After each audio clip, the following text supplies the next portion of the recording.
Okay, so it gives me a great pleasure to introduce our very special speaker. He's so special that the university let us take the afternoon off so that we can all be here without worrying about our work. His name is Bill Decker. Bill is a trustee, wears many hats. He's a trustee at ShelterBox Trust in the UK, and also was the past chair of ShelterBox USA. As you know by now, ShelterBox is an international humanitarian relief organization that provides emergency shelters and supplies to people who have been affected by natural disasters or man-made crises. So Bill, while he was the chair, oversaw huge expansion of their activities after the huge earthquake in Haiti. For the work that he has done, he's received, I want to get this correct, President's Call to Service Award, which I believe is the highest level award that is given by the US President to people who are in the volunteering work. He's also received the Philadelphia Business Journal's top 40 under 40 list. Number one, he's a great businessman, and number two, he's young too. Very inspirational. So he's going to talk to us about some of the activities that ShelterBox is doing and how what we are doing could be relevant. So please welcome Bill.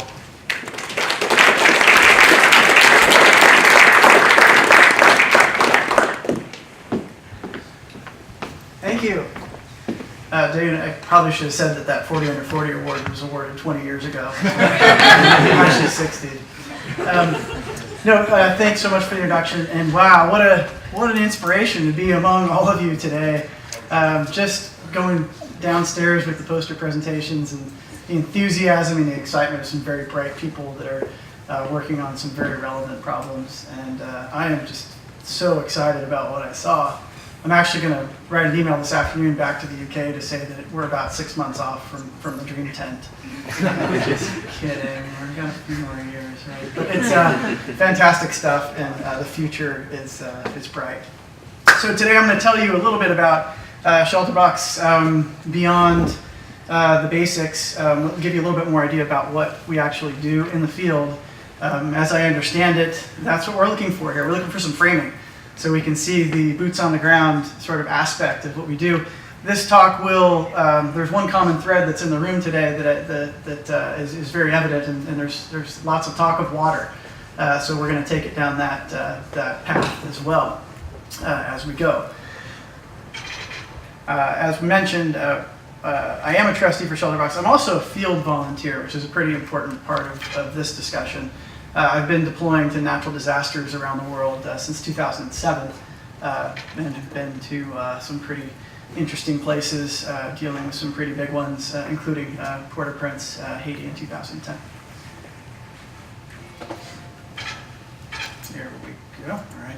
So founded in 2000 in the UK, 250 plus disasters around the world, 100 countries, more than 100 countries. We've provided shelter to more than 1 million people in that 15-year time frame, as well as developed a global volunteer network. So we have volunteers around the world, like me. There's about 280 of us that go on call to be deployed to a disaster zone at a moment's notice throughout the year.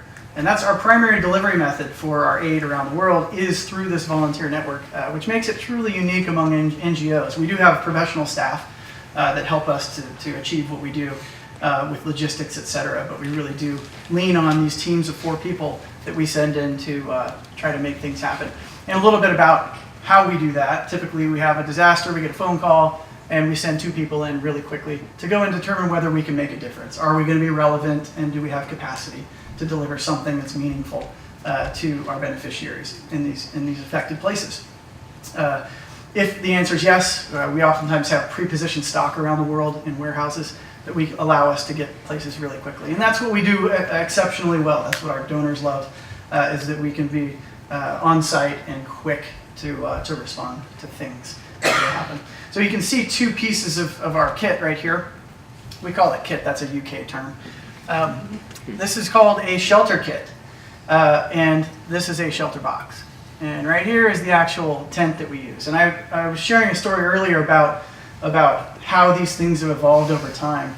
And I'll tell you a little bit more about that. But you can see the elements here, one being a really high quality set of tarpaulins, some nails and a hammer and some rope and some implements that really helped somebody to repair an existing structure. Oftentimes what we found over the years is that we had this one-stop shop solution called a tent, and we would show up in a disaster, and if our tent didn't really fit the disaster, we couldn't really help anybody. And we'd take our tent elsewhere and go do something else. Over time, we became less product focused and more services focused. How can we make a difference? What sorts of things can we do? And that's how this shelter kit developed. I just delivered 1,000 units of this in May to Peru to a flood situation, and incredible impact and exactly the right thing because people's primary structures were not completely destroyed. ShelterBox, you can see our water purification, which is called the Thirst Aid Station. Some ground sheets, there's a mosquito net right there, some cooking utensils, and some more tools, children's activities, and actually a Luminade solar lamp. So it's very thoughtful the way that we pack these boxes. We don't necessarily send a mosquito net to North Korea. We've done a lot of activity in North Korea. It's something we don't talk about publicly. But it's freezing cold and we don't need to deal with mosquitoes in North Korea. We have a lot of other things to worry about. So that's kind of the nature of our package. We do have a partnership with Rotary International, which I should mention everywhere I go. It's 33,000 clubs, 1.2 million people around the world, and an incredibly powerful civic volunteer network. I haven't deployed once to anywhere in the world where I haven't leaned on our resources and our friends at Rotary to help us to deliver what we do. A little bit of imagery of what the tent might look like in the field, and another just straight up picture. If you're a tent geek like me, you can appreciate a lot of the really cool features. There's adequate ventilation, it's waterproof, it's windproof. I've lived in this thing in some very bad places for periods of time that are probably too long. And it's a tent geek's dream. Pretty much the finest piece of tented shelter that's available in the world. And here's an application of the shelter kit. You can see here, the spirit of it is so different. We're taking local materials. There's bamboo structure under there or some other locally procured wood, and we're using the materials that are in a shelter kit to actually rebuild a structure that may have been destroyed. This was in Peru back in May. And to really implement these as well as the tents, we spend a lot of time as field volunteers training people. We kind of are almost professional trainers when we go in the field because we have to find the centers of gravity in these villages and have them be taught, typically by their own peers. So we do kind of a train the trainer. And then we hand out this aid and we go and monitor them for days afterwards to see if they're implementing it correctly, offer them some guidance and coaching and things like that to make sure that it's doing what it's intended to do. So now let's get down to the nitty-gritty of natural disasters. And unfortunately, it's a growth market. It hurts to say that, but it is. It's up 80% over the last 30 years, over the previous 30-year mark. And you typically have about 26.5 million people who are displaced annually in over 100 countries. The numbers to talk about also involve the affected population. So an affected population is, it might be, I was in the Philippines in 2013, and the tidal surge came in and flooded all the freshwater wells with salt water. So that population may not have been displaced, they still had their houses, but their water was ruined as a result. Man-made disasters, unfortunately, on the rise in recent years, and 300 million people globally live in that what's labeled as violent insecurity as a category. And Syria alone is its own incredible tragedy. There's really no place in the world that's not touched. The empty spots here are ones that just generally have no or little data to report typically. And one of the most interesting parts being the United States ranking so highly with its incidences. But you can see it's a world of of disasters. And this is probably the most telling, and I think the one that drives a lot of the numbers that we're seeing. And that's that really it's totally, most of the growth that we're seeing is through meteorological, hydrological, and climatological events. And you can see over time, the trends are pretty clear that all three categories are on the increase. And the severity, too. So this is Typhoon Haiyan in 2013. At that point was the single largest storm in recorded history to hit landfall. And we're seeing more and more mega storms, superstorm sort of situations that have pretty wide-reaching effects and displace a lot of people all at the same time, which puts tremendous stresses on our systems. And that's why when we start talking about solutions to problems, we really do talk a lot about scalability of them. Some of the stuff that we might see in the field, more images. This is Port-au-Prince, 2010. It looked like a nuclear bomb went off. Pretty stunning in what we discovered when we got there. Some of our teams you might see in these villages. This is in the Philippines. Just doing assessments and trying to figure out where are the beneficiaries, how can we help, and with what type of relevant solutions. So now let's move to the big picture. It's water, the common thread that we're all seeing here. And from a general standpoint, independent of the natural disaster world, it's just a problem. So we have 2 billion people in the world that are drinking water that contains trace feces. By 2025, we have half the world's population in water-stressed areas. And really one of the saddest things is we have these preventable diseases that are largely a product of the lack of sanitation in fresh water. 525,000 deaths per year for children under 5 just from diarrhea, all preventable. So really interesting watershed in 2010. The UN General Assembly recognized that it was a human right to have access to adequate water and sanitation. And the world has responded. You see a lot of the sphere standards that we use in our industry governing how we react and respond, moving in that direction to say, all right, we need solutions that are integrated and relevant to these disasters to help folks. Now the other part of this too is just the concept of access. So you have all these people that have access to water, even if it's kind of slightly polluted. You have about 660 million people that don't have immediate access. So they're walking 6 kilometers to go get their water. And unfortunately, what typically these populations, it's the women and it's the young girls that are having to go fetch the water at that average distance. And we're talking up to 45 pounds of a load. So imagine what that does to a young girl's body when she's walking back and forth. Not only is she missing school, she's physically degrading herself, and she's exposed to other dangers along the way, be it lions, tigers, bears, people, whatever it might be. So there's definitely a loss of education and a gender discrimination piece to this. It's kind of, when you start peeling back the layers around these truly global problems, you really start seeing the depths and the effects that you have across populations. So now when we get to a disaster zone, this is typically what we see. It's a lack of fresh water. It's the proliferation of all your standard pathogens, cholera, dysentery, polio, typhoid, dehydration both in the population and in the people who are there trying to help the population. And we see infection rates skyrocket because of the medical implications.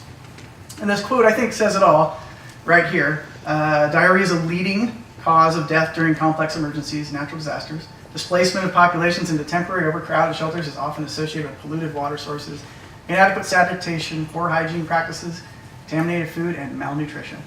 And that's really, I think that sums it up. And there's not one disaster that we've responded to where this has not been a problem.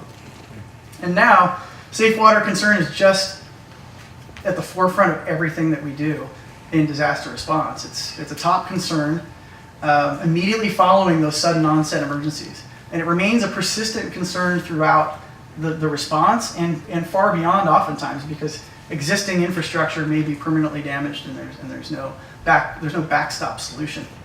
And because each emergency is so unique, there's really no specific silver bullet that really attends to it. And there's all these bulk solutions, chlorination, distribution by tanker trucks, and point of use solutions at the household level that are out there. Unfortunately, we really haven't seen anything that is that awe-inspiring in terms of its widespread capacity and capability.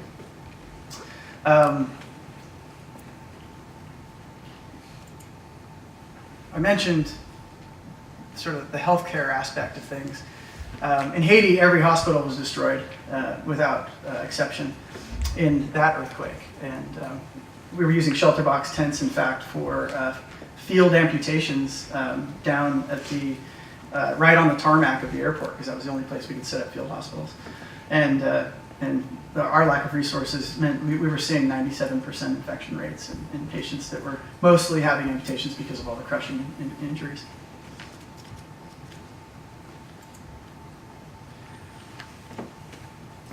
So this is pretty key to the way that we look at problem solving at ShelterBox. And first and foremost, we use a structure that is based around something called theory of change, which some of you may have heard of. It's kind of, I think it's more of a Eurocentric thing.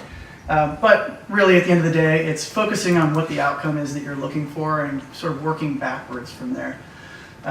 It governs every action that we take at ShelterBox, with the beneficiary clearly placed at that end of that theory of change to say, okay, what can we do to make a short-term, a medium-term, and long-term impact, and how do we do that, and how do we monitor that afterwards and report back to our donors that we are good stewards of their dollars and their pounds and euros. And as we look at solving problems, this is really central to it. So we can talk through a little bit of it because I think it's relevant to exactly what's happening here. The problem, typically we think we know, but we don't always know the problem as we should. So I think Haiti is a great example of that. And I mentioned earlier how we evolved to have this shelter kit and this tent concept sort of side by side. Haiti was an urban disaster. It was piles of rubble all over the place, and a tent footprint is 14 by 14 feet. And you're going to have to put people generally in settlements or encampments when you provide them with tented shelter. Unfortunately, Haiti has, so we think we have a problem in that we need to provide shelter for people. We think that's the problem. But what we learned was that property ownership rights are not transparent in Haiti. And to take somebody from their pile of rubble and relocate them to a camp means that they're leaving their only assets behind, whatever it is. Their pile of rubble might be all they have left, but at least it's their pile of rubble. People were going to the encampments at night, and then they were coming back during the day to stay on their property just to watch it. So had we had a better solution, a more appropriate solution, like the shelter kit, where they could kind of go and clear some of their rubble and kind of rebuild a little bit of their structure, using the shelter kit, we would have helped solve the problem both of providing shelter and seeing to their security going forward. So that's an example of really understanding that problem and asking lots of questions around it. Next we have process, and I put not product under there just to make sure that we all understand that process that ShelterBox went through, becoming more service focused rather than product focused, is critical. The process by which people find, transport, clean, and we'll use water in this case, is absolutely critical to the success or failure of a proposed solution. And the process has to lead. And we learned that at many different phases in our existence, and that's part of our own internal Bible, so to speak. One thing that we have to pick up along the way also are cultural influences, and they can be wide and varied. One of those that I would point to would be chlorine tablets, for example, are a great way to provide some clean water to folks. Unfortunately, some cultures believe that chlorine tablets are an attempt by Western forces to sterilize them. So that solution is not an appropriate solution. for that population. Oops, sorry. We move into the solution phase, and we have to recognize that people don't change behaviors very easily in traditional cultures. They don't change very easily in Philadelphia, for gosh sakes. I lived here for a decade. It's just not in human nature to want to change the way you do things, and especially on the worst day of your life, when half your family just died, you lost your house, and now I'm going to try to tell you how to cook your meal a different way. It just doesn't take. So when we talk about solutions, we talk about simplicity.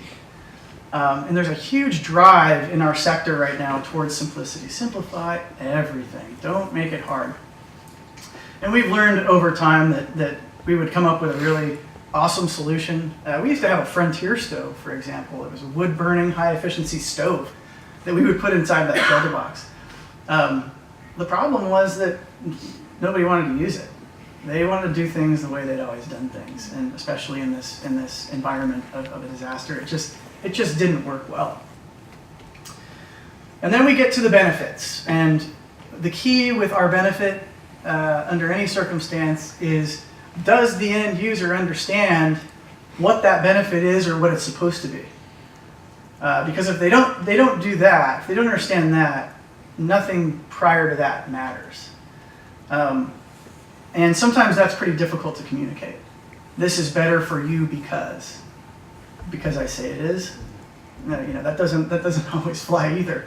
So there's sort of an educational piece of it that's very important, and that's where we co-opt a lot of our local populations, some of our implementation partners, to really help us to communicate those things to our beneficiaries.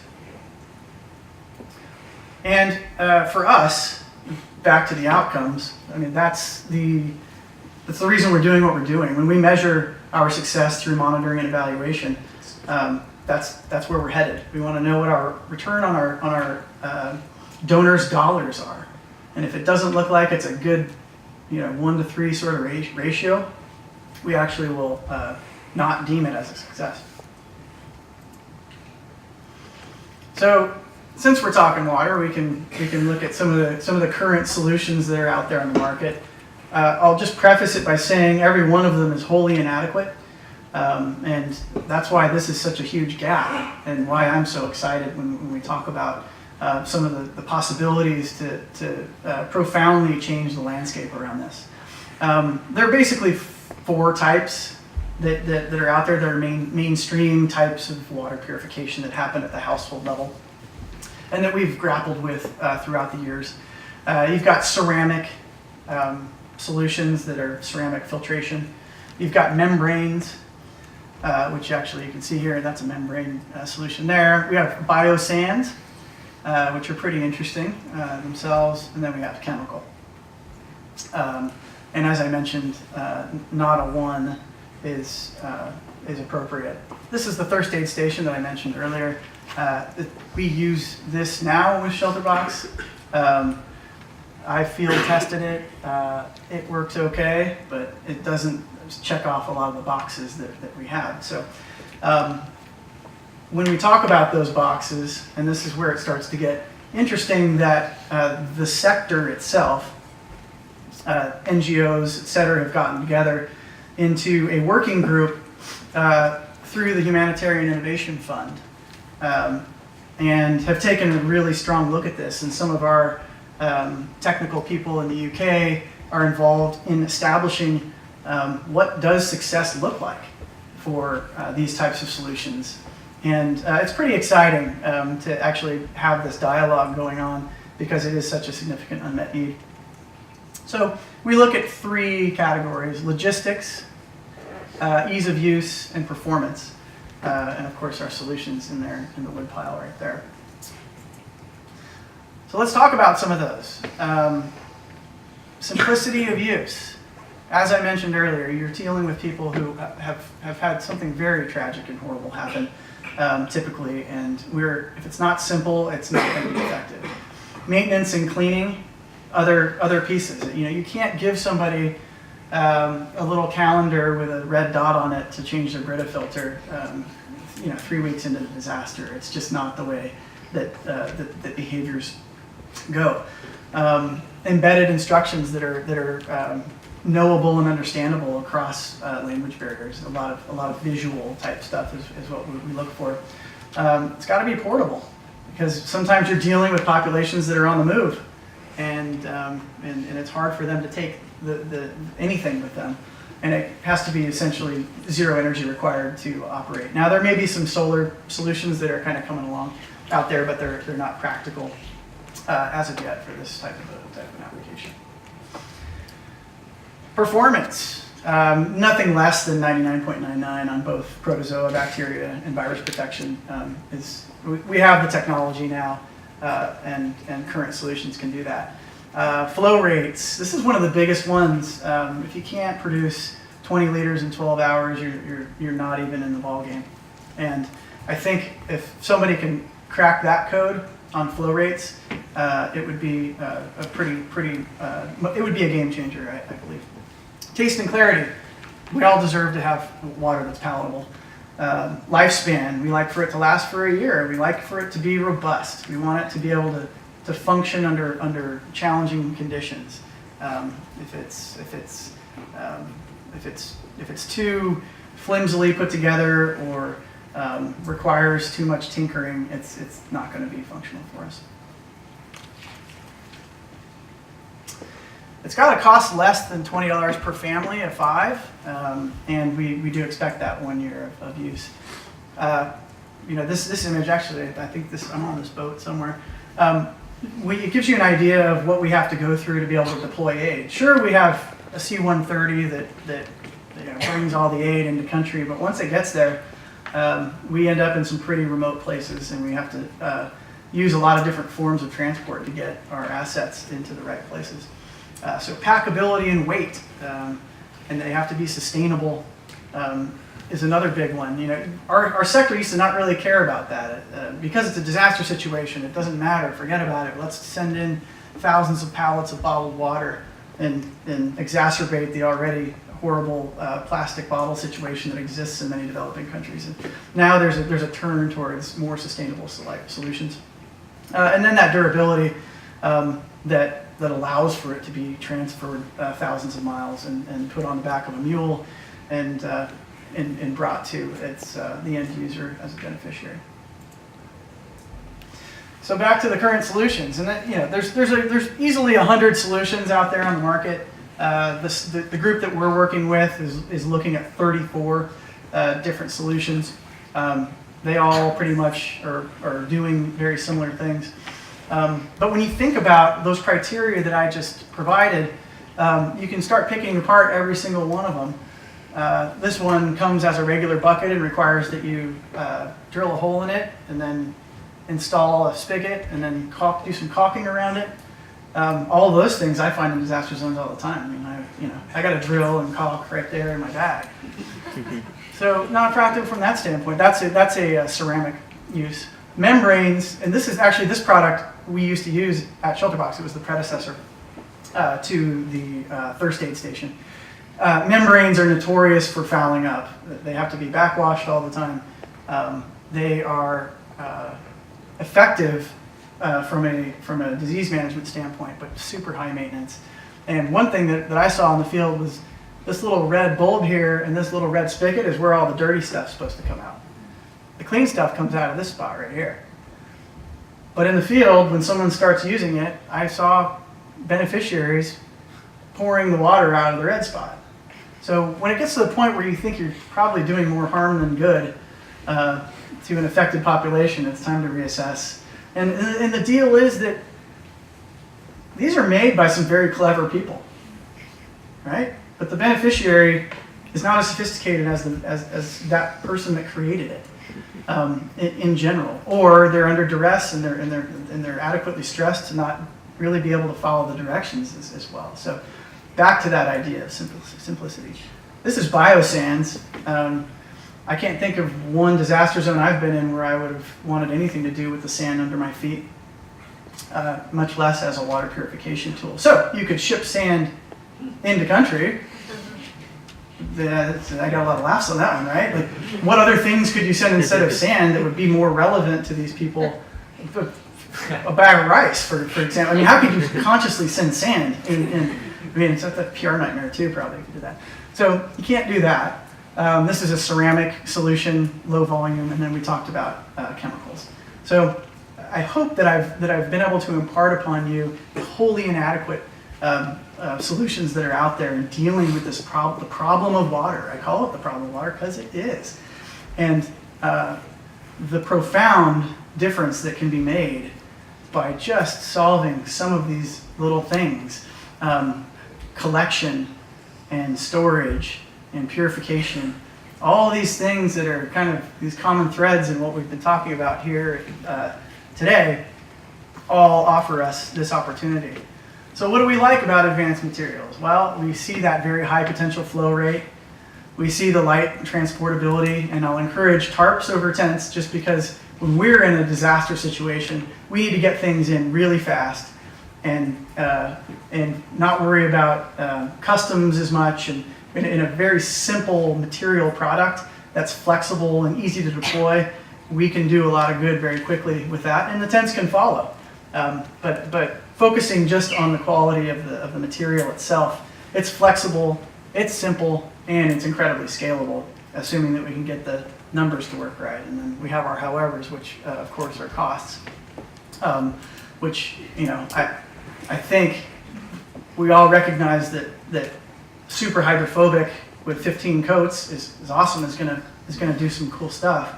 But if we can't commercialize it to be able to build it economically for less than $20 per household, we're not gonna be able to do much.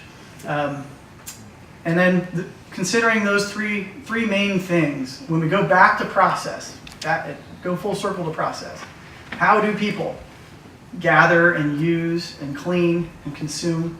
How do they put it in catchment, channel it, and vessel it? All another part of that supply chain from when it drops onto that material to when it gets into somebody's belly.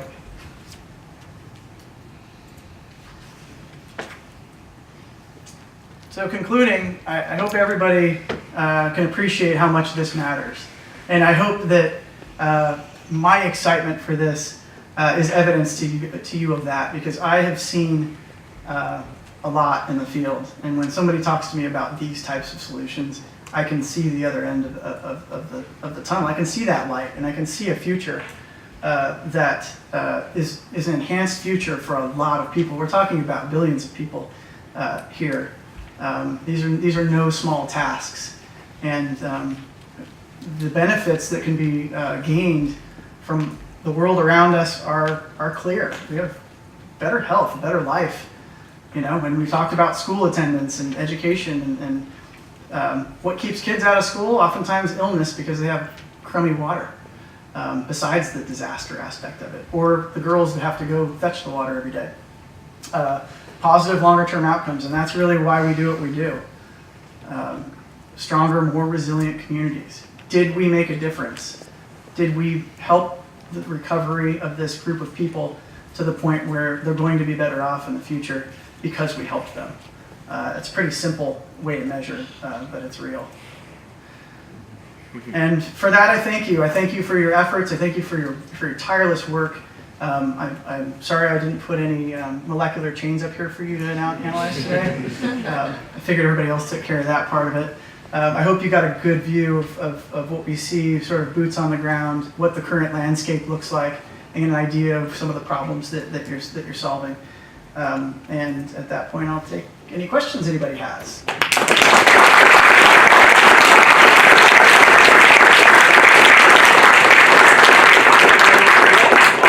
have plenty of time for questions. So, Shinoda? Thanks for a very eye-opening presentation and discussion. I have two questions. The first is regarding the water problem. At what price point, if any, does a solution exist? So, I mean, there are many characteristics that you have to hit with the solution, and cost is one of them. But if you eliminated cost, or if you just went up steadily in cost, is there a price point at which a solution does exist, and then can that cost actually be scaled down? That's the first question. Yes, I don't see a solution in the current landscape of product that's available, that that would allow for that in an immediate response. If you have time and a high budget, there's all sorts of solar distilling machines and large infrastructure type projects. The Germans are work on that in most disaster zones, but that at the household level, day-to-day mobility. Point of use, portable. Yeah, there's tons on the market, and the working group has established that it's desirable to have that at $20 per day. Ours is $23. I'm sorry, not $20 per day, $20 per unit. Ours is $23, and there's the UV pens that are out there, right? That are $200 and something a piece. But when we put that up against our criteria, it doesn't pass muster because it requires batteries. Number one, like we're not going to put a product in the field that requires batteries at this point because it's going to be dead in a matter of days, and they're going to have a useless piece of equipment on their hands. So that's striking that balance. I know where you're going, and I wish I could say there was something that's $2,000 a unit that we could put in people's hands at some point. If we can produce enough units of it, then the economics work, but it's not there. And then my second question was just a clarification regarding some numbers. At the start, you had some statistics that stated that there's an 80% increase in natural disasters over the last 30 years or so relative to the previous 30. That number struck me as unusual. Yeah, I think there's a few pieces to those numbers. One is we have increased urbanization to the coasts globally, so our population densities are greater in these bigger coastal cities, and they're more subject to typhoon and flood so I think we're talking about impacted populations. Right. When is a disaster, right? A natural disaster, it has to affect the population in some way. And so as you see that happening, I think, and there's also better reporting probably than there was back in pre-1980. We have greater global communications. We can actually see from a satellite that there was a significant event in Namibia that no one picked up the phone and said, hey, we had a disaster in Namibia. And you also showed a slide that reported that the highest density of natural disasters was in coincidentally, the three most populous nations on Earth, China, India, and the US. Yeah. And that's not by chance, I don't think. No, I don't think so. I think when you're talking about affected populations and combined with monitoring, you see an increased reporting. It's kind of like epidemiology. You see increased incidences of autism, for example. And is it just more frequently reported, or are there more autistic folks in the world? Yes. You mentioned that solar is not a solution. Can you elaborate on that? Just that solar. There hasn't been anything that's come to market yet that that delivers that using that technology. So we could say, all right, we could use the UV treatment that requires batteries. We could augment that with some sort of a solar solution. Then we get into the idea of something being complicated, that ease of use hurdle that I talked about. We have solar lamps that we use, the Luminade lamps. You may have seen it on Shark Tank. It's a pretty cool episode. I have a hard time getting people to understand how to use those in the field. And it's just a simple solar lamp. That's probably the bigger challenge. But something someday, I think, with advances in solar technology, it's going to come to the table that will be viable in some way. Will it be something scalable and meet all the other criteria that we've established? I don't know. I hope so. Yes? A question, is there a solution for all disaster, or do we have to really work case by case? I'm not sure. You're saying is there a blanket solution that could be? Yes. For example, imagine a solution for all type of disaster, or is it not possible? And do we have to really constrain the conditions? Yeah, I think disasters. I've never been in an environment where it was exactly the same both times, and sometimes the solution. Solutions that I've seen for water, for example, were not ones that would be appropriate in another situation. Like when we had the flooding of the water sources in the Philippines, they had seawater in them. So some of the others, I couldn't put chlorine tablets in there and make that water safe to drink. So that's the unfortunate part. I wish there was a silver bullet where, we could say, hey, that's applicable. And some of the stuff that we're talking about here starts to get into that neighborhood. So it's possible, but the current landscape tells us that there's no silver bullet, unfortunately. Yes? I have an education question. Okay. So I see a lot of applications to Penn, and I think we have students here that really want to truly save the world. Yeah. They don't know how to do it. They know there are serious problems out there. Educationally, what are things that our students should be thinking about more broadly than the STEM education? Denny's favorite thing is insurance, there's policy, there's economics, there's all these other issues that you kind of touched upon that play a role. Right. So do you have some suggestions both on the education or the exposure side that our students should be thinking about to prepare themselves to attack these problems? I think if you're looking at global problems among affected populations,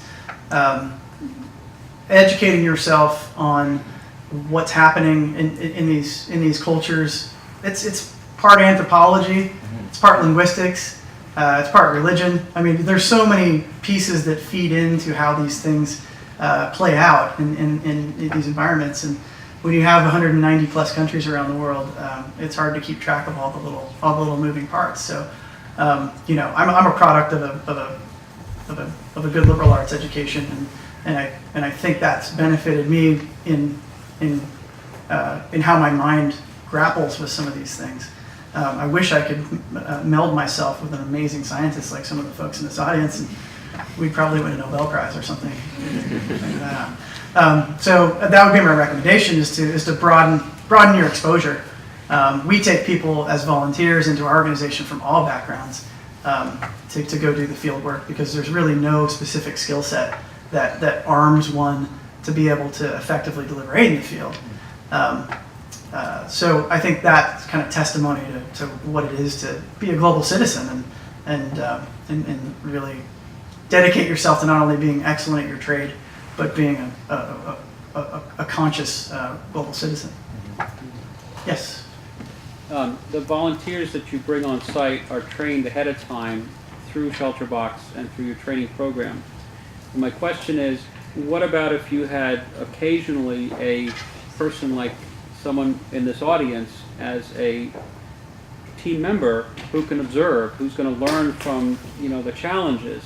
Like you said, you can't meld a scientist to you maybe, but maybe you could change your method of teamwork so that you could take a specialist that needs to solve a problem along as an observer. Yep. And do you do that? We have done that in the past. It's usually as a donor development sort of a thing. So there was a Microsoft guy last year that donated $1 million to ShelterBox, and so we took him in for a field experience as a very exceptional thing. What we typically do is run our volunteers and some of our donors through a simulated experience. We have a ranch in Texas, as well as a program in the UK that we'll run folks through. One reason that we can't just take kind of an observer into the field typically is our insurance doesn't cover us for taking somebody who hasn't been through all of the rigor of the training out into a disaster zone. The liability, there's just negligence if you end up with a serious issue.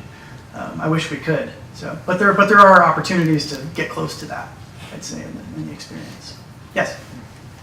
So one of the difficulties I know in more recent natural disasters is that people are being put in shelters that were meant to last only a few months, but they end up living in for years. So I guess my question to you is, I know it's kind of a universal question, but how do you modify your more short-term tents to be available for long-terms if you do that?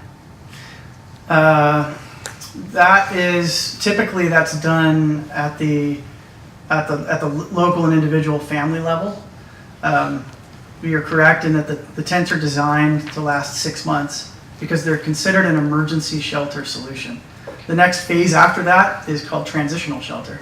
And so there'll be resources typically brought to bay either by government, other NGOs, et cetera, that will typically move somebody off forward into a structure that is typically made out of corrugated iron, CGI, and locally procured timber. So we'll take shelter kits into Haiti. We've done it a few times because we did 1/3 of all the tented shelter to Haiti in 2010. There's tens of thousands of ShelterBox tents all around Haiti, and many of them are still in use. And so when we went back for Hurricane Matthew, and we've been back on a few occasions, we'll take tarpaulins and shelter kits and redistribute them sometimes to beneficiaries in recognition of that safety net hasn't followed up. Another thing that we do is if we receive donations specifically for a disaster, we did this for the Philippines. It was designated restricted funding for the Philippines.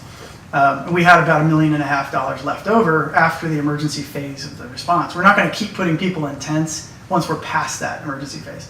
So we went to Catholic Relief and donated $1.5 million of our donors' dollars to them to do transitional shelters because that's what was required at that point in time. It's a very difficult line to toe because are you in the business of emergency response or are you in the business of development? And for an NGO, it's very important to always understand what your true north is and keep coloring within the lines because that's what you do well and that's what you're pitching to your donors as this is the impact we have, this is what we do. But also use any additional funds responsibly and try to have an impact on that transitional phase if conditions permit.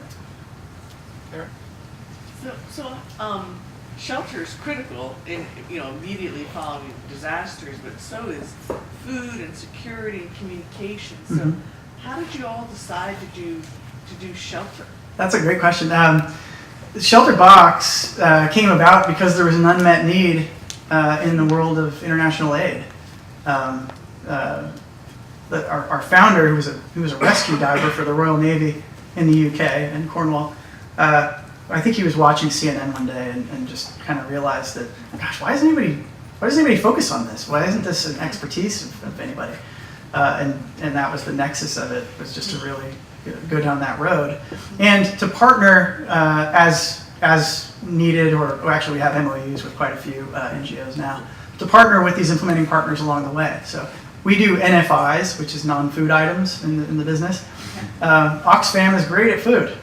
So let's call Oxfam and have them deal with food. And then we don't do sanitation, but Red Cross is really good at that. So I mean, we literally will go in, there's this thing called the shelter cluster and the wash cluster for sanitation, water and sanitation. And all these NGOs now get together in country, right there, and say, all right, this is what we're working on. What are you working on? Who's taking a helicopter up into the hills today? That way we, instead of taking 2 helicopters, we'll take 1. And that system didn't really exist in 2005 when the tsunami hit. And it's really a product of post-tsunami world. And it's been tested a few times and developed along the way. In 2010, it wasn't perfect yet for Haiti, but it's pretty robust now. And so that's how you fill those gaps, with making sure that you can bring those other solutions to the table. Actually, that goes exactly to the question I was going to ask, is that as NGOs who immediately respond to emergencies, you guys probably know where the high incident or the really disaster-prone areas are. Do you, talk to the policymakers or other NGOs who are more focused on prevention-related solutions? And do you have any impact on actual prevention technologies for these areas that are especially prone to repeats of disasters or are violently unstable for long periods of time? Yeah, that's another great question. I think the Philippines is a great example of that. I was sharing earlier, they see 19 major typhoons per year in the Philippines. In terms of prevention, poor people live in floodplains in developing countries, unfortunately.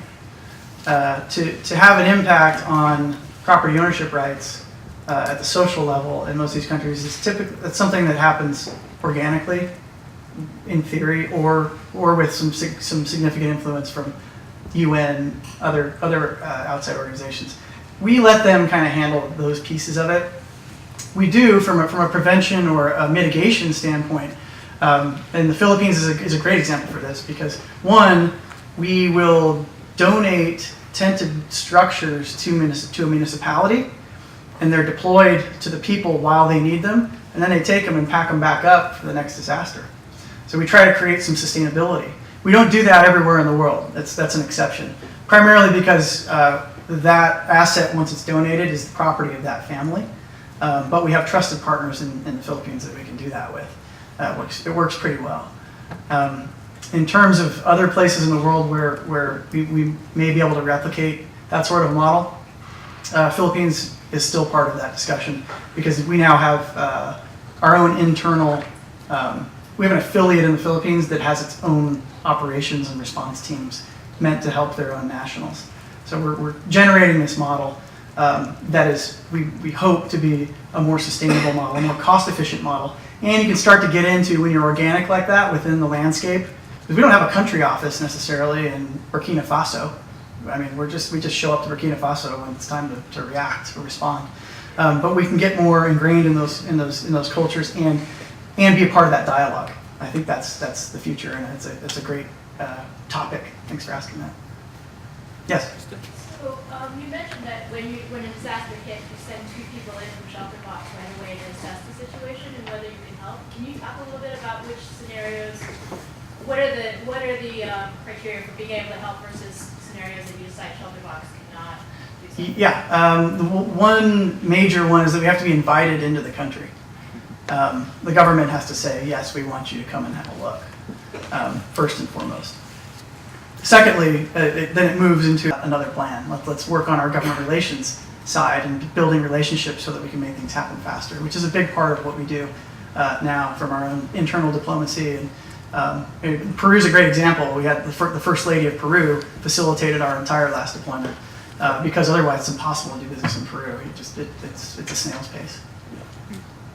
Yes? I have a question regarding the people who join you because I guess it's very challenging emotionally to do that, to be a volunteer.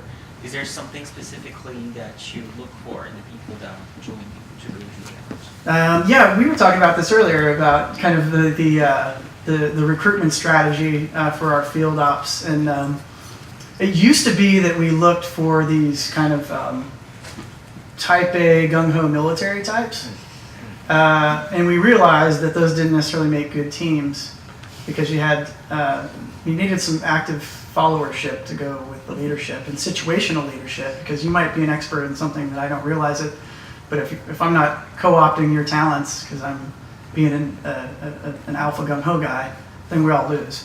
So we really changed our recruitment strategy to be based around self-awareness, and it's such a simple thing, but we found that self-aware individuals, it's kind of a loose term, but I think we all get that, work better in productive, high-stress environments as teams. So that's kind of the long answer, or maybe the short answer. There's a longer answer, which involves what skill sets are we looking for and all that sort of stuff, which is kind of a blended skill set. We're not necessarily seeking out somebody who specifically knows how to deal with customs in Namibia.